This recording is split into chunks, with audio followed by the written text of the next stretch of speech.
السلام عليكم، كل سنة وانتم طيبين.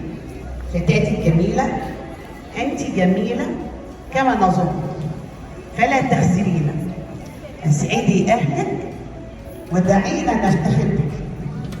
كل سنة وانتم طيبين.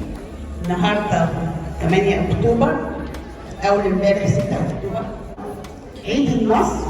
لك أن تفتخري أنك مصرية، اصنعي النصر في قلبك. قولي أنت.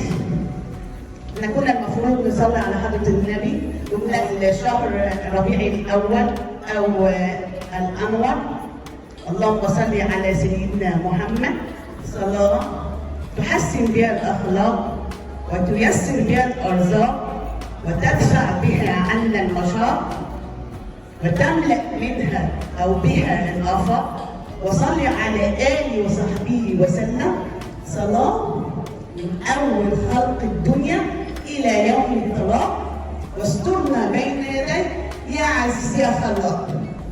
النهارده مسابقتنا كلنا هنشترك فيها، هي لطيفة بسيطة هنختار منها، بس هي الجديد فيها تمام يبين زين نشوف الوضع، يبين زين نشوف الوضع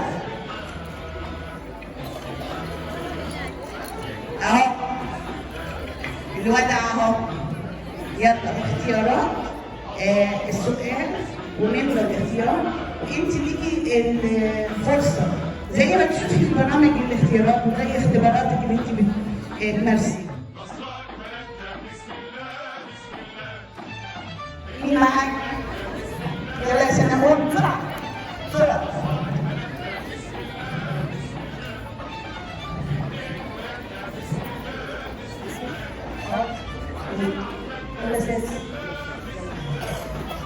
بحي جهتنا بسم الله بسم الله وأكان علمتنا بسم الله.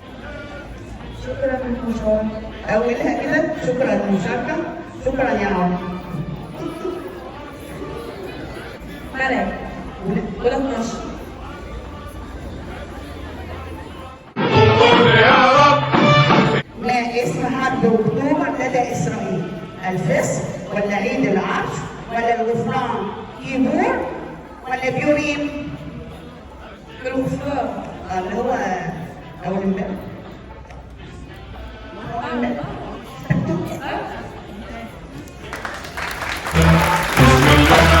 السؤال الثاني، السؤال الثاني.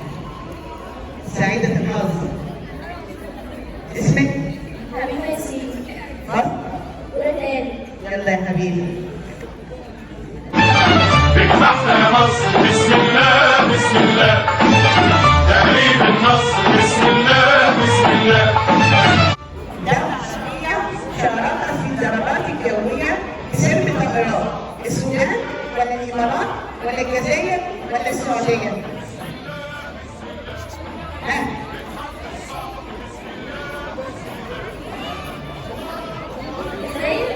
الجزائر. الله أكبر مجد المكبر قول يا رب.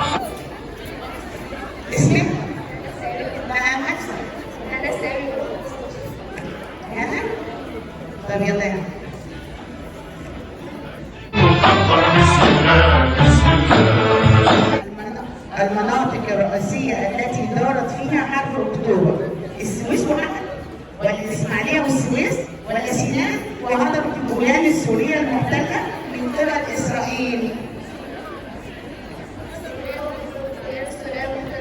إجابة صحيحة، سيناء وهضبة الجولان السورية المحتلة من إسرائيل. بسم الله بسم شهدين. ولا بس تخيل. خامس زي بعض. علينا بسم الله بسم الله جنود أعدينا بسم الله بسم الله. اللغة كانت الشفرة السرية التي استخدمها الجيش المصري في حرب أكتوبر. لغة كانت الشفرة السرية التي استخدمها الجيش المصري في حرب أكتوبر، النوبية ولا العربية ولا السواحلية ولا البرتغالية؟ إجابة صحيحة. شكرا.